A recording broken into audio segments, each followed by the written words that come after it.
Assalamualaikum warahmatullahi wabarakatuh. Teman-teman, jumpa lagi dengan kita di channel Andy Menon. Kali ini kita ada di sebuah peternakan, tepatnya di Desa Pulunggawa, Kecamatan Tumpang, Kabupaten Malang. Nama peternakannya adalah ORCID Farm Factory. Karena kita di sini nanti akan coba untuk mengetahui proses pembuatan pupuk kandang, di mana pupuk kandang ini berasal dari kotoran kambing. Oke, kita di sini langsung ketemu sama owner dari ORCID Farm Factory, Bapak Agung. Pak, apa kabar? Kabar baik, selamat siang. Pak, saya pakai masker dulu, Pak ya. Monggo. Saya kena arah sana. Oke, Pak, di sini saya mau tanya, Pak, awalnya. Iya. Ada kambing jenis apa aja di sini?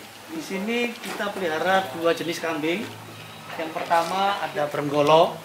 Brenggolo ini yang kupingnya lebar, Mas.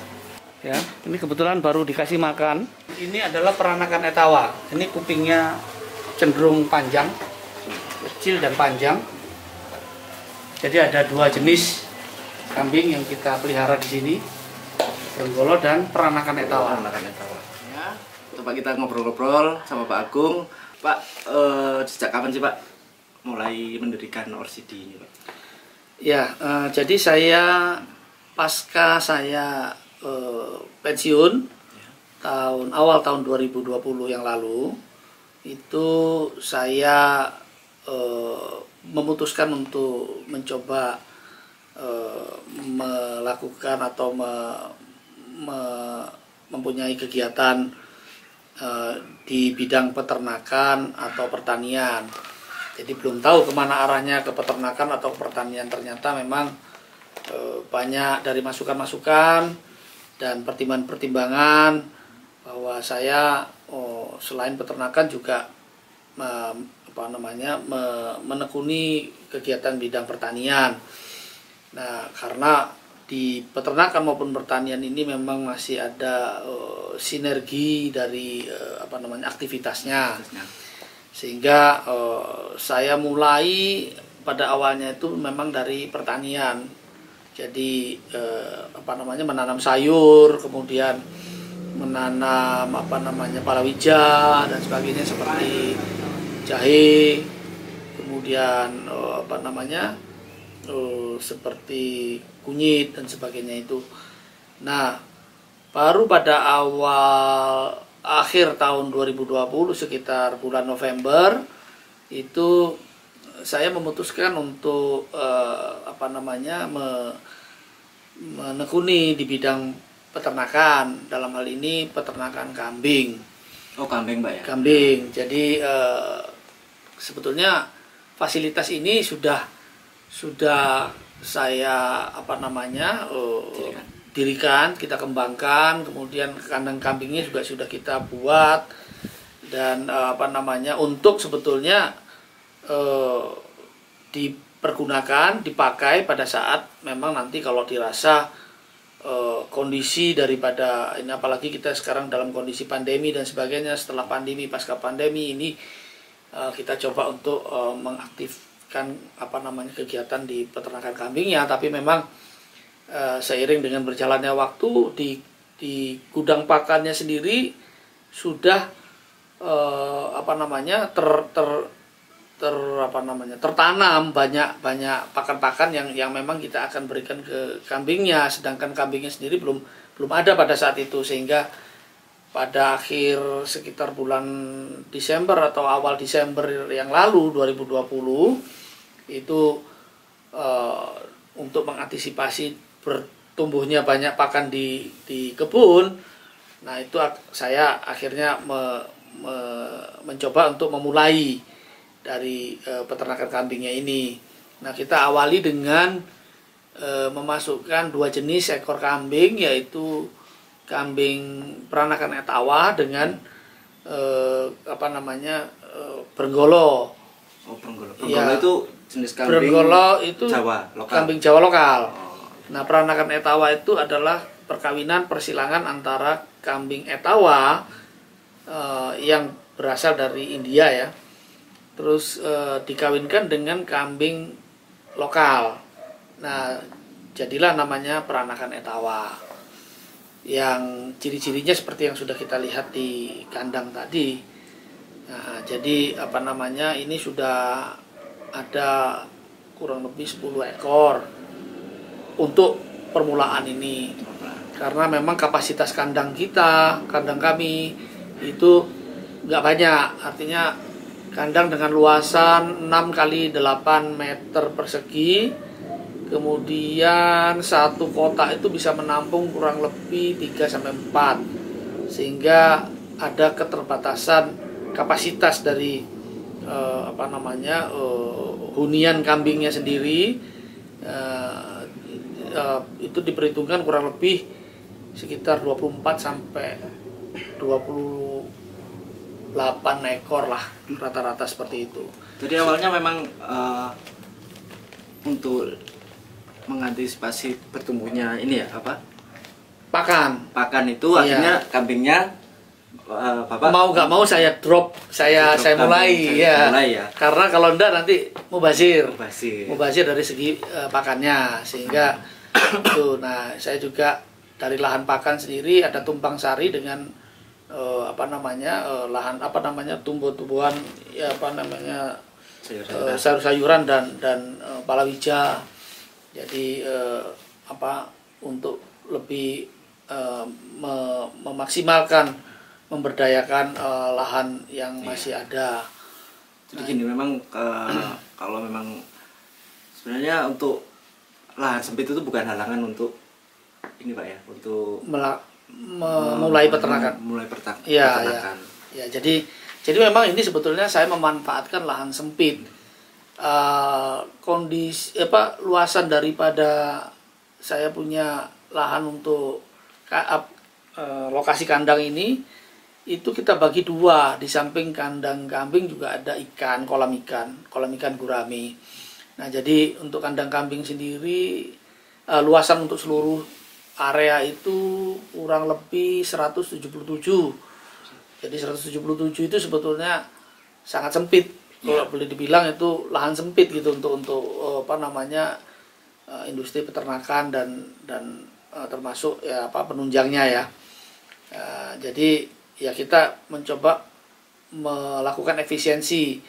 Nah, kenapa tidak saya bikin di lahan yang luas, lahan seperti lahan pakan? Karena memang kondisi situasi arealnya juga tidak mendukung, karena masih remote area dari pemukiman, sehingga kita lebih memilih untuk memberdayakan lahan yang berdekatan dengan tempat tinggal. Tempat tinggal ya. Iya. Jadi gini, mungkin memang dulu Bapak memang niat untuk dikembangkan atau kegiatan pasca pensiun kayak gini Pak? Iya, jadi ada dua awalnya, ada dua konsep dari ternak kambing ini yang saya mulai. Konsep pertama adalah sebetulnya itu fattening atau dagingan. Ya. Jadi dagingan ini ya kita ambil, kita potong, kemudian kita jual daging dalam bentuk karkas. Karkas itu adalah potongan kambing tanpa kepala, tanpa ekor. Oh iya. Jadi dan jeroan ya, badan badan saja. Kambing guling gitu kan Pak? Ya, kayak kambing guling itu karkas. Jadi karkas ini nanti yang akan kita jual. Tadinya awalnya seperti itu, jadi fattening.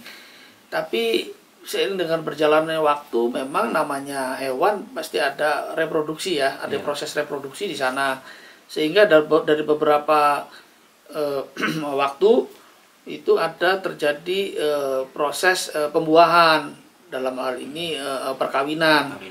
Nah, jadi ada beberapa kali kambing-kambing ini beranak di kandang ini, sehingga yang tadinya kita fokus ke masalah dagingan, akhirnya juga kita harus ke breeding gitu, ke peternaknya, itu berternaknya, sehingga dua konsep tadi kita jalankan bersama-sama. Lah ini memang sebetulnya awalnya mencoba untuk hanya sebagai selingan pasca pensiun, kemudian saya tidak tahu harus melakukan kegiatan apa, berdiam di rumah juga mungkin menemui kejenuhan ya kan.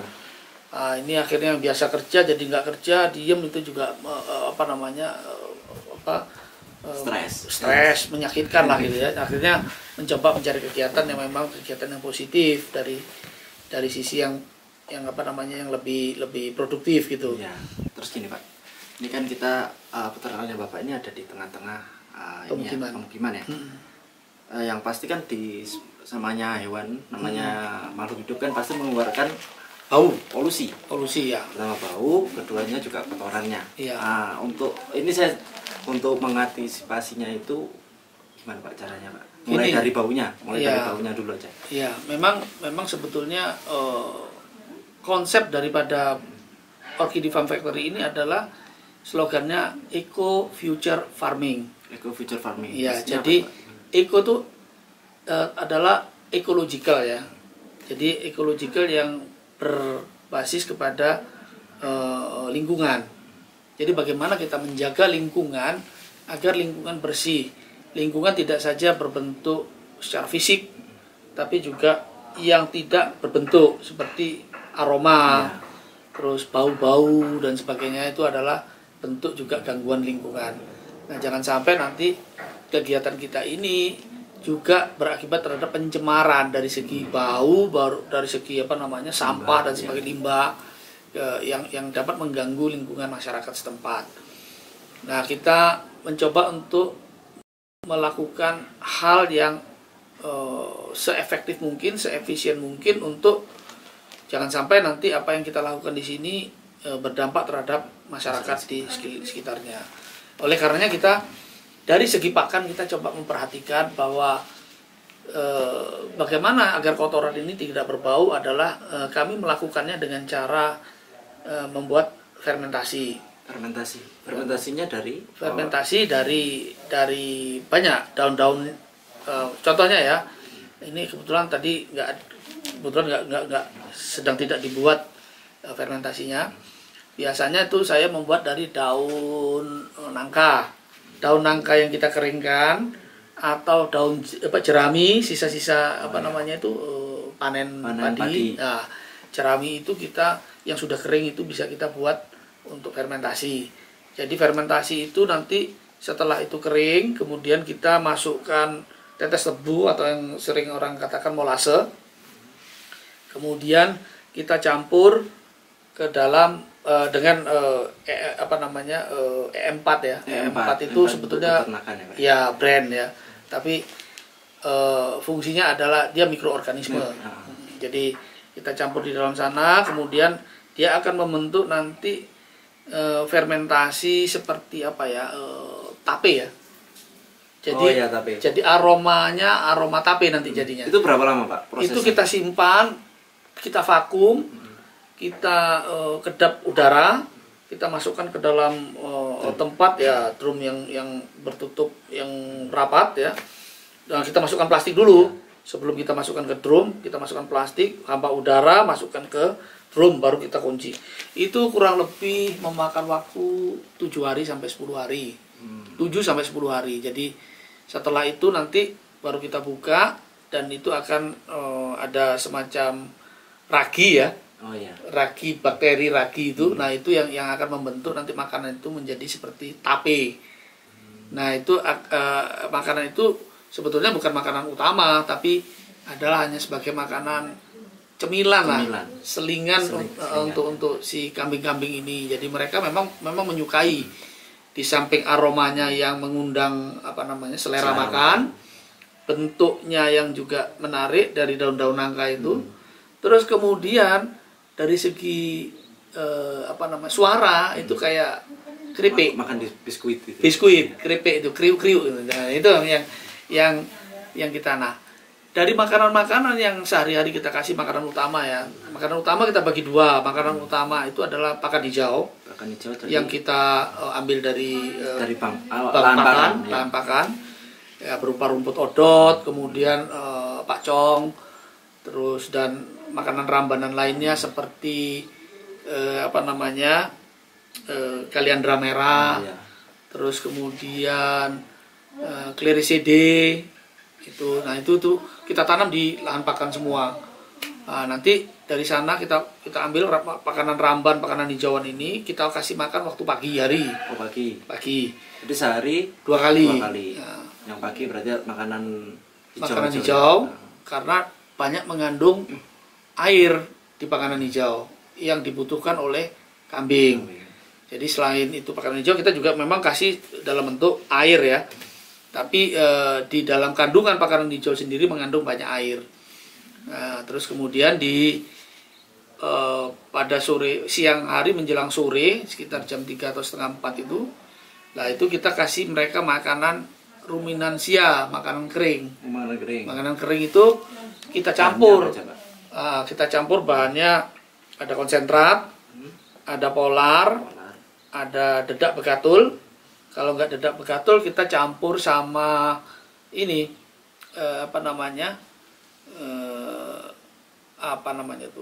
gaplek, tepung gaplek. Oh, gaplek. Jadi tepung yang berbentuk tepung. Yang udah berbentuk tepung. Tepung, jadi tepung. Ya antara itulah bisa disubstitusi. Tepung gaplek bisa atau dedak begatul bisa. Antara satu ya, satu-satu lah antara yang mana yang mau dipakai. Terus kita juga bisa kasih makan ampas tahu. Terus sama kedelai. Biji kedelai kulit kedelai. Nah, yang sudah limbah itu berarti termasuk yang hijau-hijauan juga kan tadi Pak. Berarti yang artinya makanan-makanan yang sebetulnya mengandung tanaman ya. Terus untuk yang saya tertarik yang tadi yang kering itu Pak. Itu dicampur gitu aja atau gimana? Ada. Jadi kenapa kembali kepada pertanyaan semula, kenapa makanan ini kotorannya kambing ini kita menghindari untuk adanya penyebaran aroma bau ke masyarakat. Nah, ini kita semua jenis makanan, baik makanan itu hijauan maupun makanan yang makanan kering tadi ruminansia itu kita campur sama molase, tetes tebu. Dan ini tetes tebu dan E4. Jadi semua makanan yang kita berikan satu hari itu, apakah dia hijauan atau keringan, itu kita akan nanti campur dengan molase dan tetes tebu dan itu E4. Jadi semua nanti yang kita berikan berupa pakan hijau maupun pakan kering kita campur dengan molase dan E4, sehingga itu akan menjadi campuran pakan yang memberikan satu aroma, sehingga kalau kita temui tadi di kandang bahwa dari kotoran-kotoran kambing tadi kita tidak mencium bau, tidak mencium bau dari itu yang menjadi bahan nanti pembuatan pupuk organik ini, sehingga pupuk organik ini juga tidak mengeluarkan bau yang menyengat ya setelah kita proses.